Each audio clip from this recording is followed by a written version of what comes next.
President Donald ট্রাম্পের দাবি, সাম্প্রতিক হামলায় ইরানের সামরিক অবকাঠামো গুঁড়িয়ে দিয়েছে মিত্রবাহিনী। তবে খোদ মার্কিন গোয়েন্দাদের গোপন মূল্যায়ন বলছে ভিন্ন কথা। নিউ ইয়র্ক টাইমসের এক প্রতিবেদনে উঠে এসেছে তেহরানের সামরিক শক্তি পুনরুদ্ধারের চাঞ্চল্যকর তথ্য।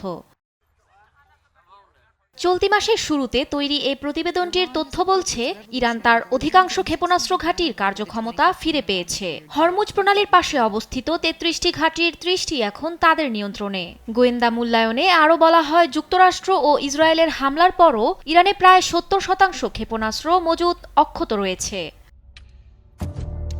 এছাড়া দেশজুড়ে মাটির নিচে থাকা প্রায় ৯০% ক্ষেপণাস্ত্র ঘাঁটি এখনও পুরোপুরি সচল বলে প্রতিবেদনে উল্লেখ করা হয়েছে, যদিও হোয়াইট হাউস এ তথ্য প্রত্যাখ্যান করেছে। মার্কিন প্রশাসনের দাবি, ইরানের বর্তমান সামরিক অবস্থান দীর্ঘমেয়াদে টেকসই নয় এবং দেশটি এখনও চাপের মধ্যেই রয়েছে।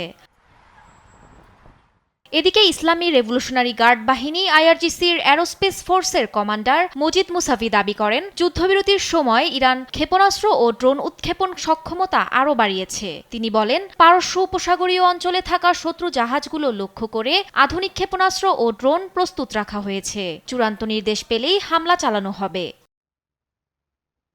বিশ্লেষকরা বলছেন, ইরানের সামরিক সক্ষমতা নিয়ে যুক্তরাষ্ট্র ও তেহরানের বিপরীতমুখী অবস্থান মধ্যপ্রাচ্যের নিরাপত্তা পরিস্থিতিকে আরও জটিল করে তুলেছে। বিশেষ করে হরমুজ প্রণালীকে ঘিরে বাড়ছে অনিশ্চয়তা। মাহমুদা মুক্তি, নিউজ ডেস্ক, দেশ টিভি।